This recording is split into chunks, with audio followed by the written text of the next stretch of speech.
dear students, let's start uses of dimensional analysis. ये आपके इस चैप्टर का सबसे इम्पोर्टेंट टॉपिक है. So we have to do in very detail.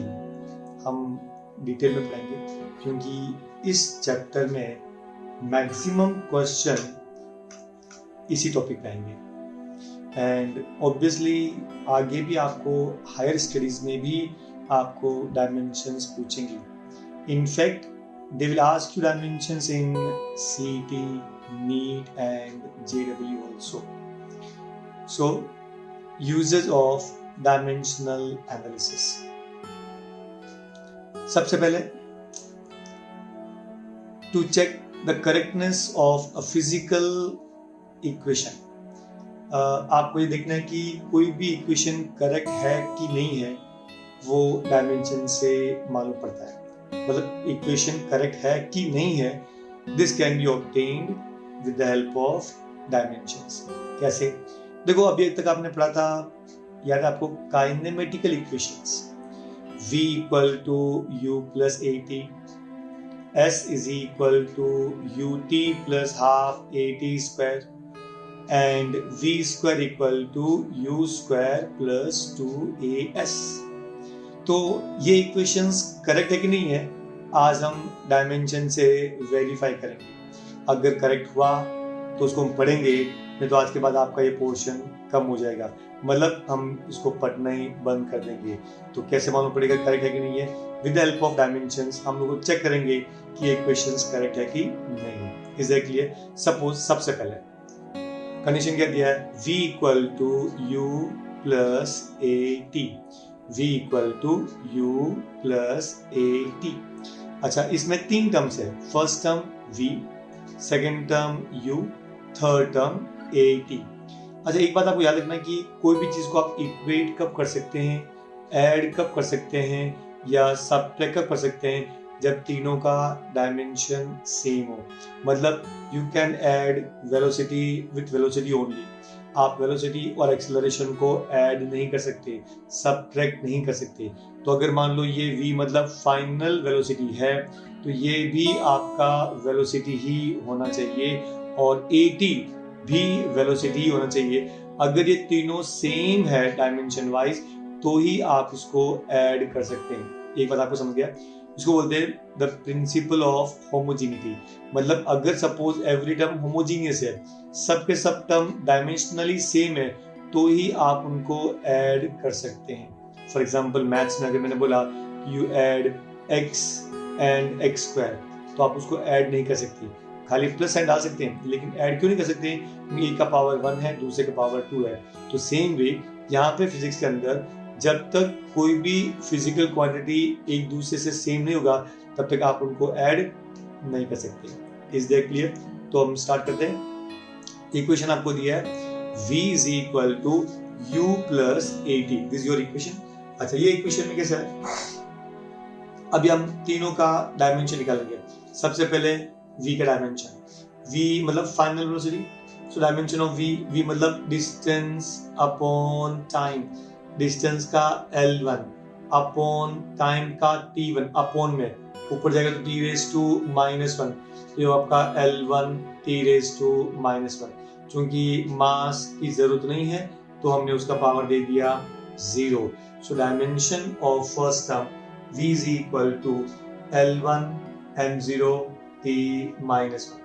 अब देखते हैं डायमेंशंस ऑफ सेकेंड टर्म.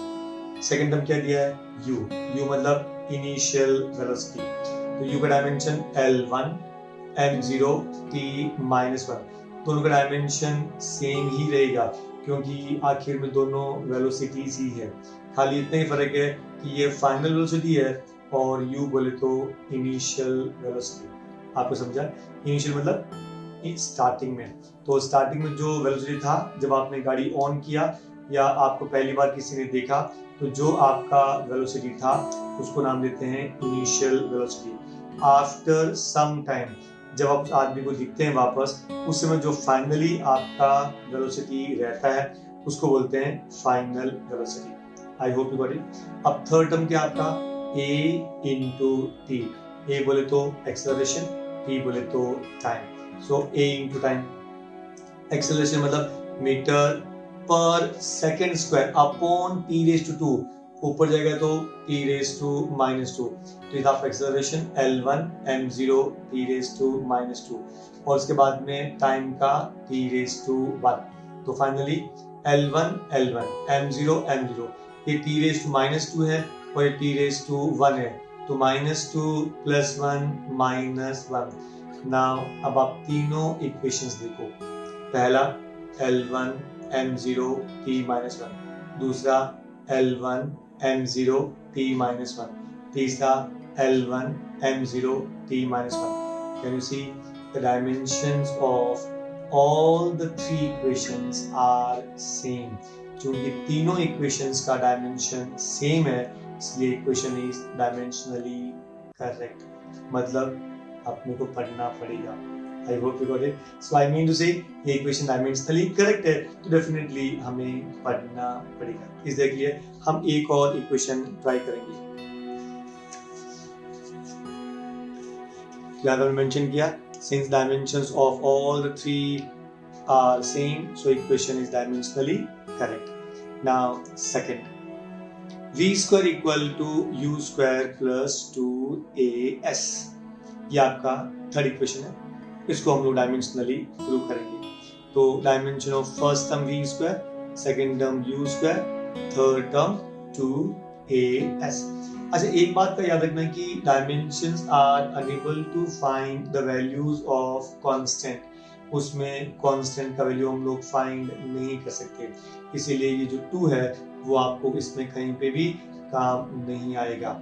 सो सबसे पहले first term v square, v मतलब वेलोसिटी, उसका स्क्वायर, तो वेलोसिटी क्या था L1 t -1, क्योंकि m तो आता नहीं है, तो m रेज टू 0, तो L1 t -1 उसको ले लो आप स्क्वायर, क्या मिलेगा L raise to 1 into 2, L raise to 2, 0 into 2 0, t raise to -1 into 2 -2, तो आपको इक्वेशन मिला L2 m0 t raise to -2, ये equation number 1। I hope you got it. अब चलते हैं second term, second term is u square. So u square equal to, u मतलब it is initial velocity, लेकिन आखिर में है तो वेलोसिटी ना, सो L1 m0 t raise to -1, ये था आपका इनिशियल वेलोसिटी, और फिर हम उसका स्क्वायर करेंगे, तो कर दीजिए L raise to 1 into 2, 1 into 2 2, L raise to 2, m raise to 0, 2 से मल्टीप्लाई करो 0, t का रेज टू -1, 2 से मल्टीप्लाई कर दो -2, so we have L2 m0 t raise to -2 से equation number 2।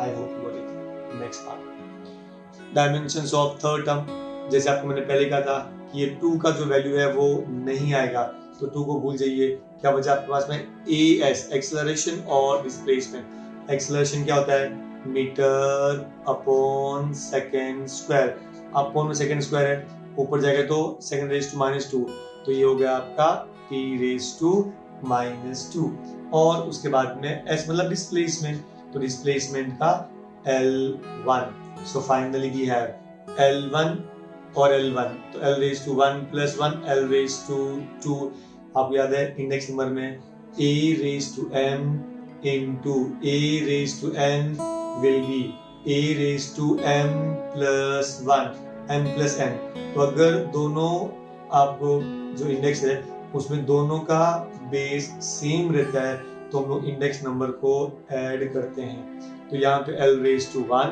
L raise to 1, तो आप ऐड करेंगे तो L रेज टू 2, उसके बाद m रेज टू 0 और t रेज टू -2। अब आप तीनों इक्वेशन देखिए, so equation number 1, equation number 2, equation number 3, since all the three terms have same dimensions, therefore equation is dimensionally correct। पहला चीज आपको कंफर्म हो गया, पहला हमने वेरीफाई कर दिया, it is used to check the correctness of a physical equation. किसी भी फिजिकल इक्वेशन को आप डायमेंशन से करेक्ट कर सकते हैं। I hope you got it. अब चलते हैं second use. Dimensions are used to establish the relation between related physical quantities. आप रिलेटेड फिजिकल क्वांटिटीज का आपस में रिलेशन निकाल सकते हैं। फॉर एग्जाम्पल, आपको याद मैंने बोला कि काइनेटिक एनर्जी का फॉर्मूला क्या है, half into M into V square. इसका मतलब kinetic energy proportional to mass proportional to acceleration, I mean mass into velocity. तो मास का पावर क्या रहता है 1 और हाफ एम वी स्क्वायर, वी का पावर क्या रहता है 2। तो आपको मालूम है कि m रेज टू 1 और v रेज टू 2, तो ये आपको मतलब पावर समझता है। इसलिए लिए तीसरा। अभी आपको मैं नया थोड़ा सा अच्छा सा एक बड़ा सा जो भी आपको अभी आगे काम आएगा। सो क्वेश्चन क्या है, period of simple pendulum depends upon length l and acceleration due to gravity g। तो बताओ relation between t l and g का क्या होगा। मतलब आपको ये फाइंड करना है what will be power of l and what will be power of g। I hope you got it। मतलब आपको ये देखना है कि जो टाइम पीरियड t है वो लेंथ पे डिपेंड करता है और एक्सेलरेशन ड्यू टू ग्रेविटी पे भी डिपेंड करता है। तो आपको ये देखना है कि t और l का आपस में रिलेशन क्या रहेगा, t और g का आपस में रिलेशन क्या रहेगा।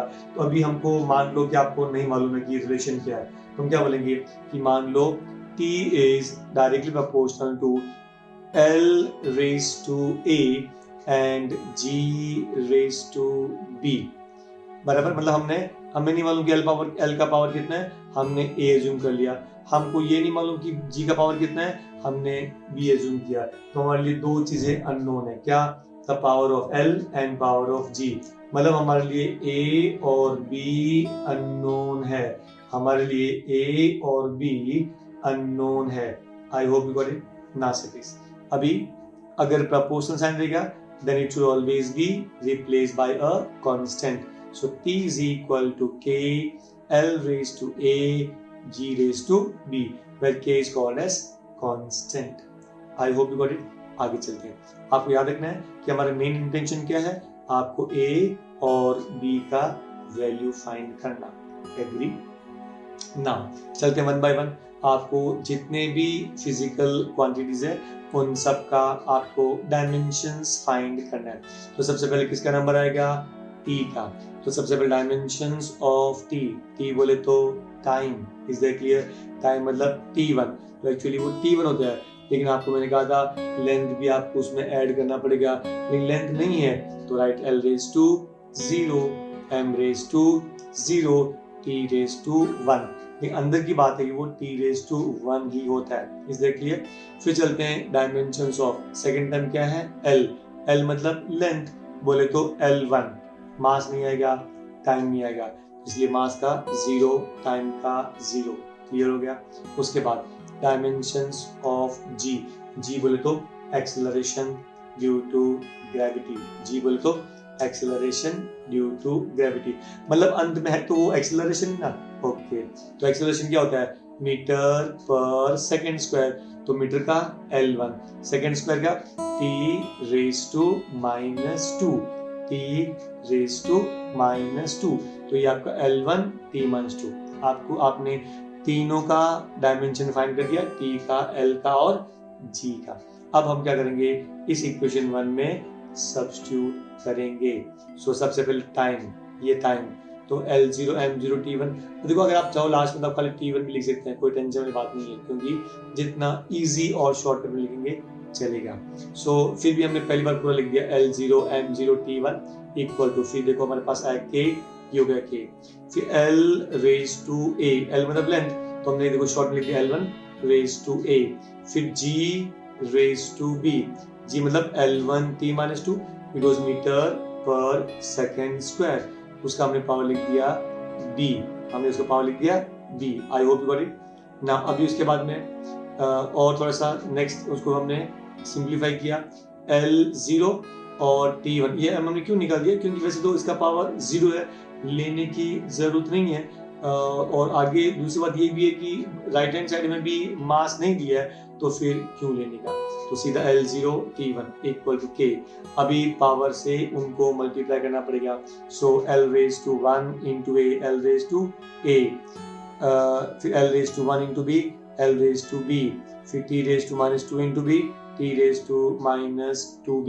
हमने पावर से मल्टीप्लाई कर दिया। Is that clear?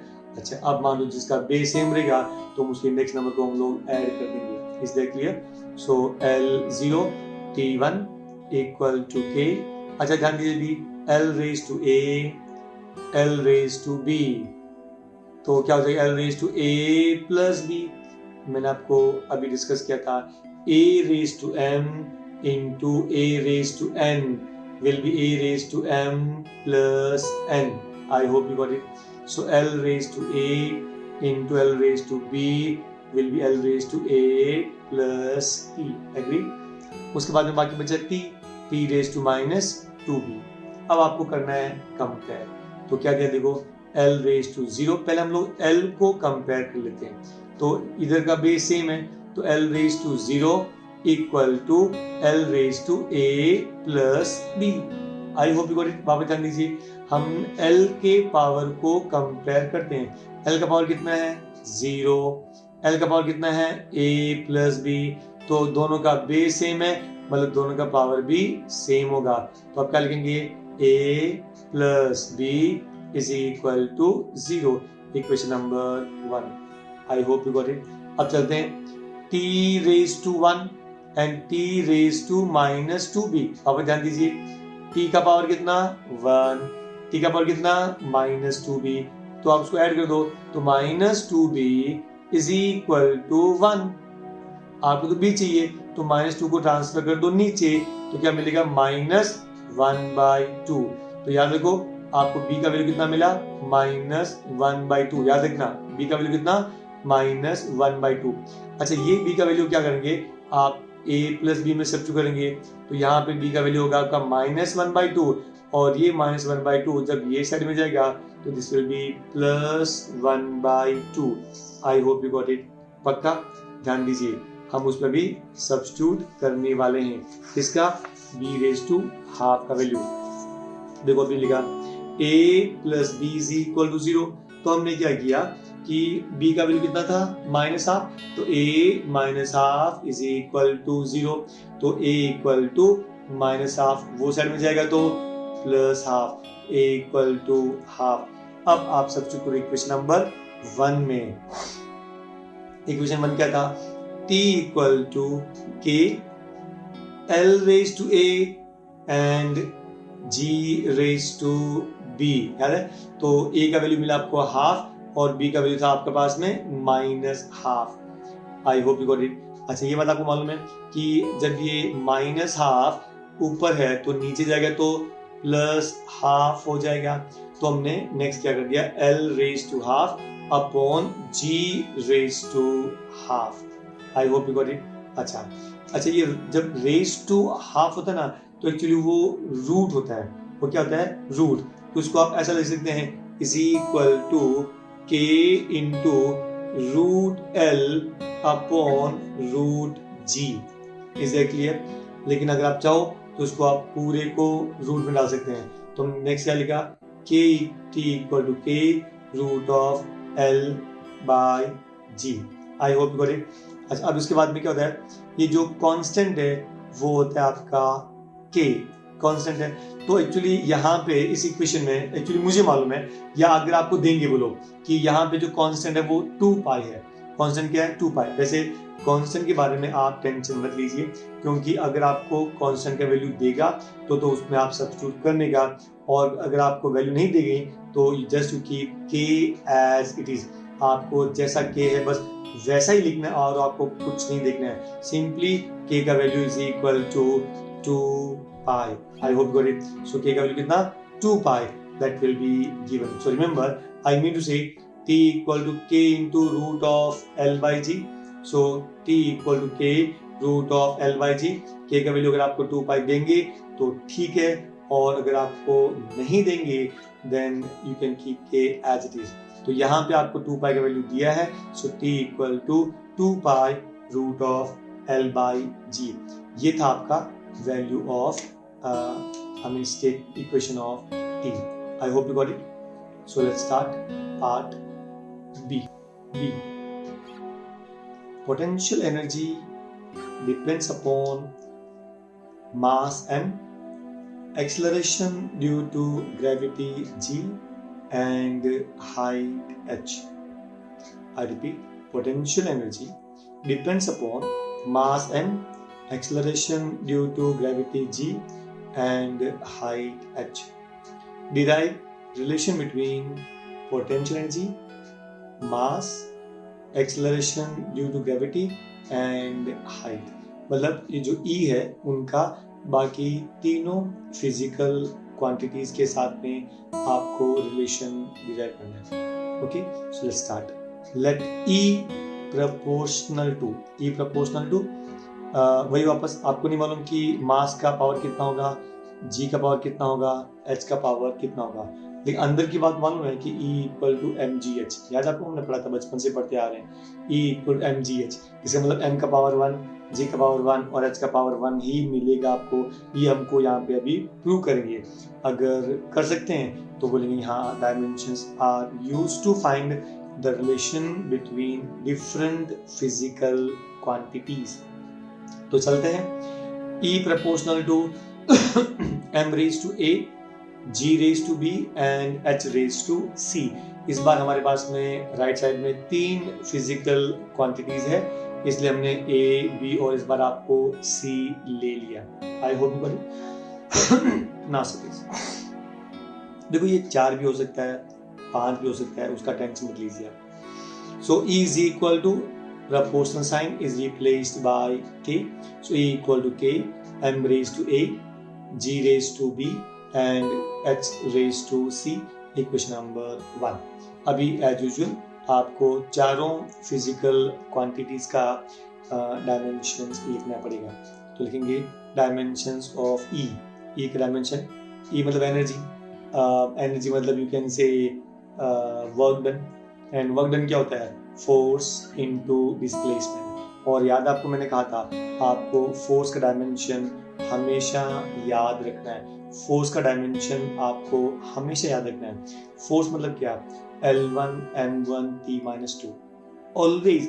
एक्चुअली अगर आपको किसी का डायमेंशन याद रखना है अभी तो वो है फोर्स का, क्योंकि आगे जितनी भी बड़ी बड़ी फिजिकल क्वांटिटीज है उसमें फोर्स तो आएगा ही। तो बाकी आप कैलकुलेट कर सकते हैं, लेकिन फोर्स का बार बार कैलकुलेट नहीं करने का, आई मीन टू से आपको याद रखने का है। So force into displacement.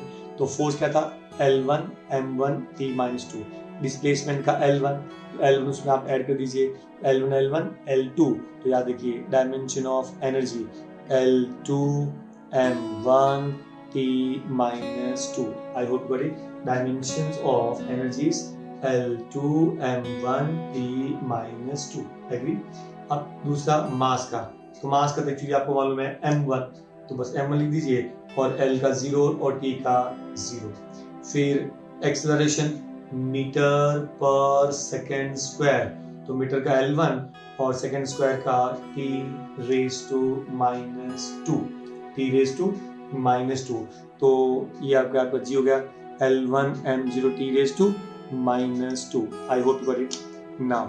फिर बाद में बचा आपका H मतलब हाइट बोले तो डिस्टेंस बोले तो L, तो simply it is L1।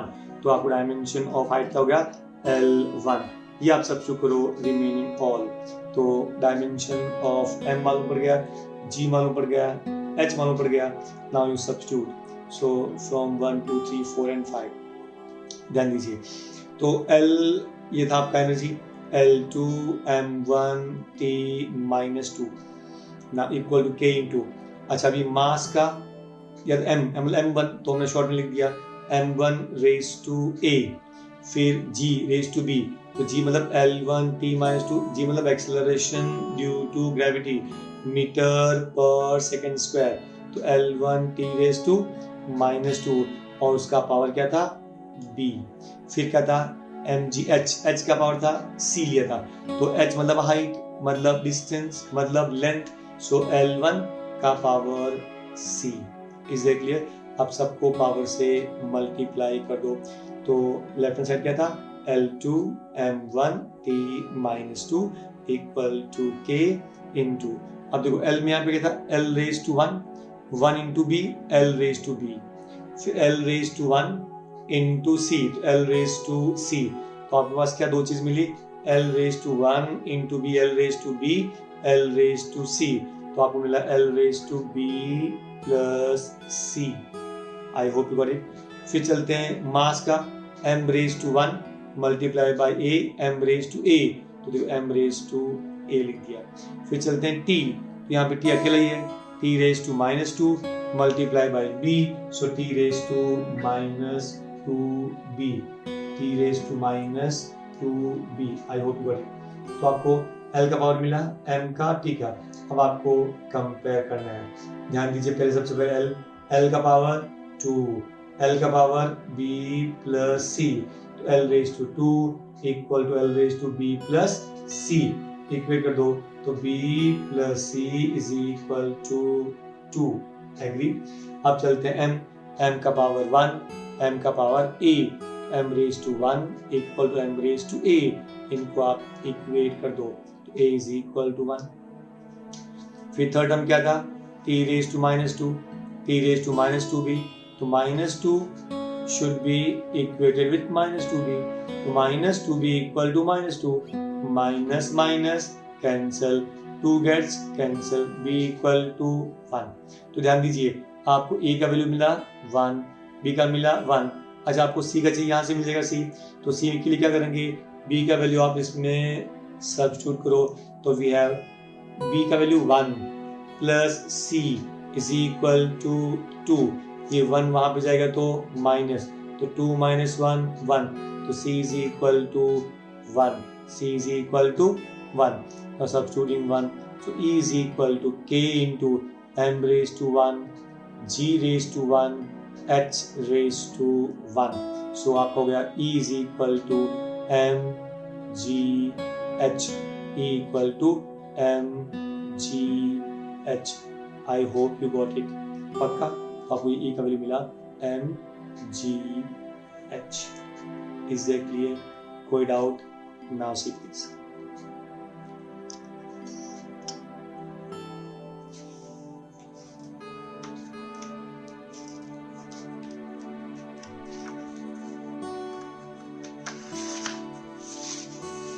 Now next part, third point, dimensions they are used to find the conversion factor between the units of the same physical quantity into different systems of units।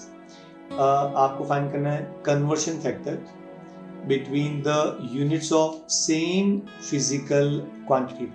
आप example लीजिए, force, तो ये force एक physical quantity है, energy another physical quantity है, लेकिन force का ऐसा यूनिट एमकेएस में उसका यूनिट होता है न्यूटन और सीजीएस में होता है डायन।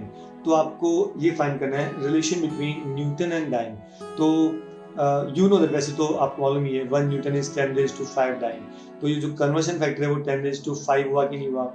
1 न्यूटन इज 10⁻⁵ डायन, तो कन्वर्शन फैक्टर क्या हुआ? 10⁻⁵। तो ये आपको कन्वर्शन फैक्टर यहाँ से फाइंड करना है। दूसरा, do you know that energy, the unit of energy in MK system is joule and unit of energy in CGS system is erg. तो आपको ये फाइंड करना है कि 1 joule is equal to how many ergs. तो वैसे तो आपको मालूम ही है 1 जूल इक्वल 10⁻⁷ अर्ग, 10⁻⁷ अर्ग, ये आपको फाइंड करेंगे।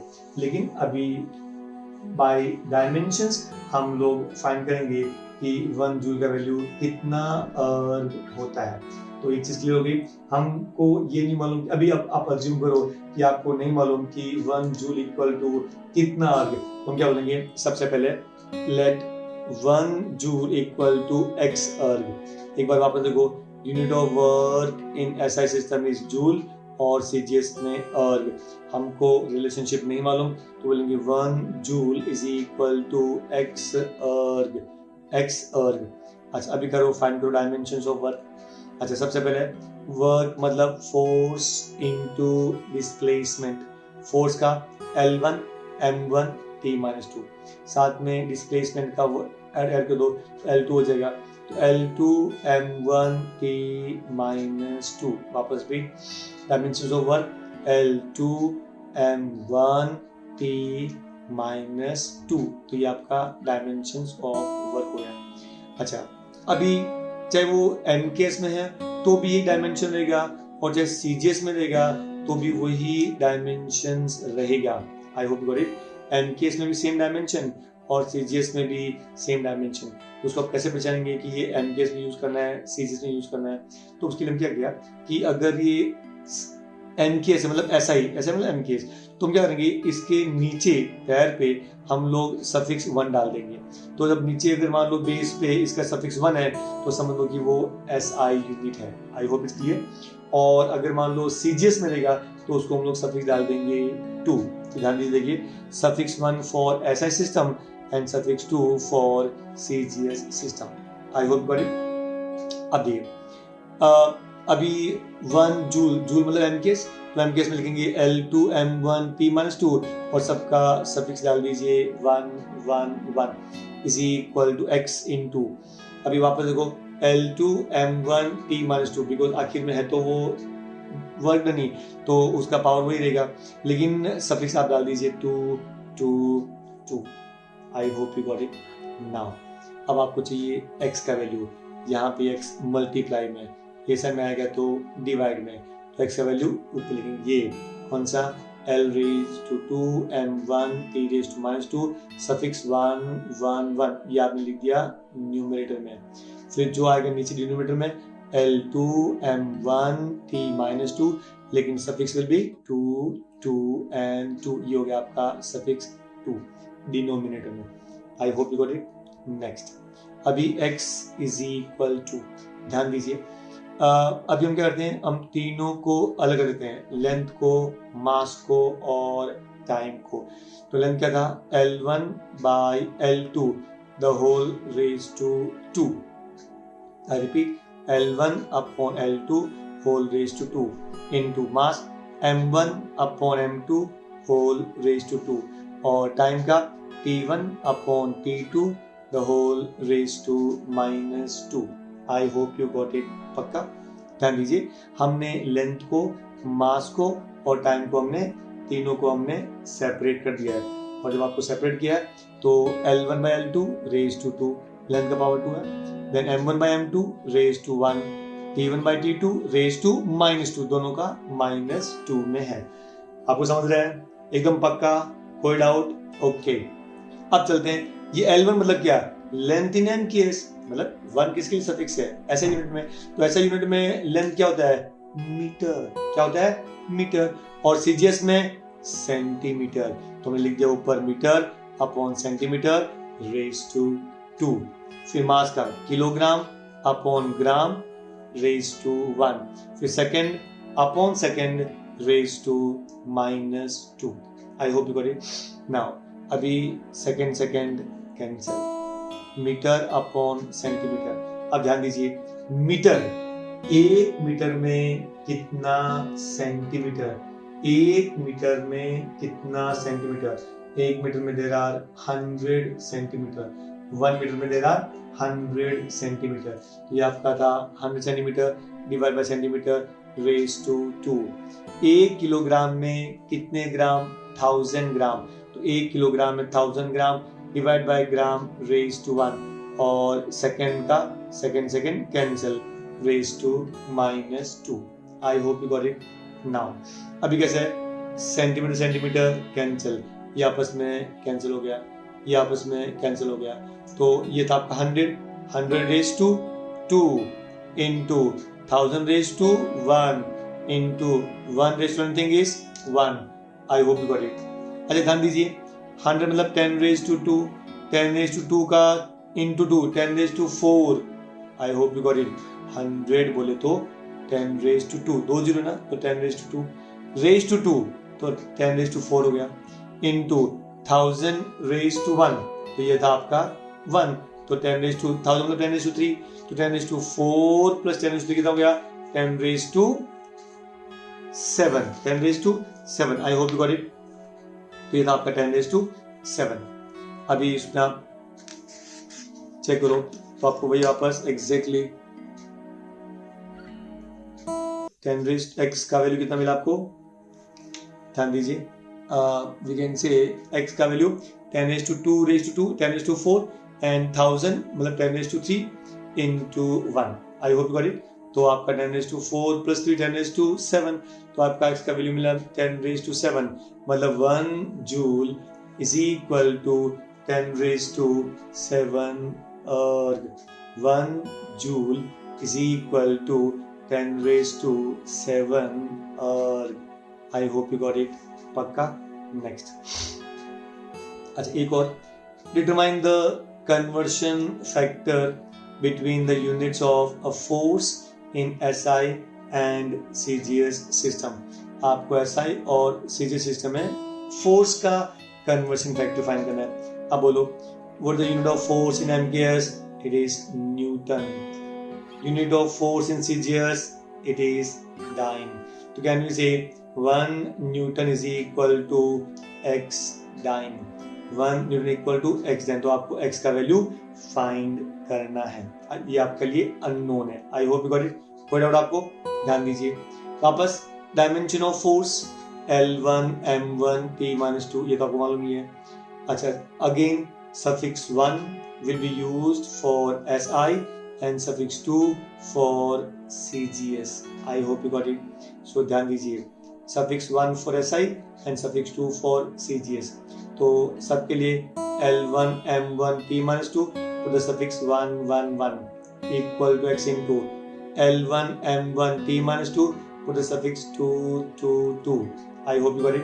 आपको चाहिए x का वैल्यू, तो ये वाला पार्ट जाएगा नीचे, तो क्या लिखेंगे, x is equal to L1 M1 T-2 put the suffix 1 1 1, फिर नीचे L1 M1 T-2 put the suffix 2 2 2। Agree.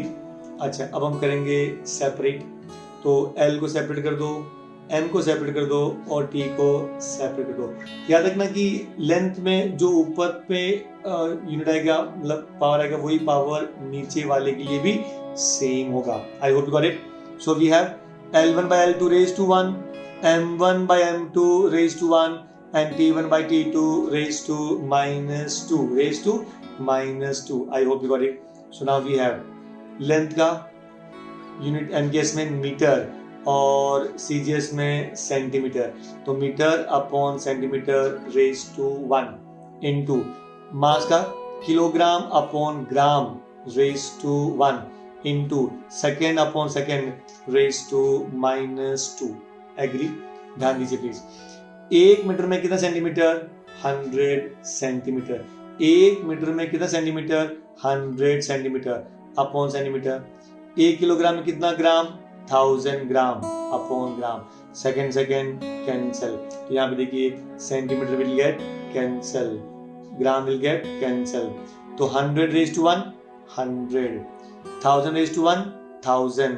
अच्छा, 100 मतलब 10 raise to 2 into 10 raise to 3, ऊपर 2 + 3 5। याद रखो, index number should always be added अगर बेस सेम रहेगा। तो 100 मतलब 10 रेज टू 2। और वैसे देखो ना कितना जीरो है, 1 2 3 4 5 5 जीरो मतलब 10 raise to 5। I hope you got it.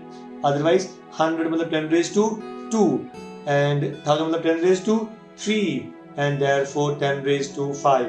So 1 newton is equal to 10 raise to 5 dine.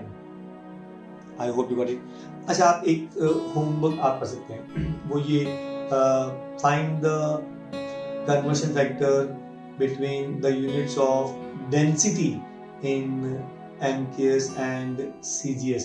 MK और CGS में आपको डेंसिटी का, मैं आपको फॉर्मूला बता दूं, density is mass upon volume. तो MKS में क्या होगा आपका, किलोग्राम पर क्यूबिक मीटर, और CGS में क्या होगा, ग्राम पर centimetre cube. I hope you got it. तो ये आपका होमवर्क है, याद रखना। Find the relation between or find the conversion factor between the units of density in amperes and CGS system। तो याद रखना, ये आपको होमवर्क करना है। सो ये था आपका डायमेंशनल एनालिसिस। आपको समझा? पक्का? Okay then we will stop here only. See you soon. Bye bye.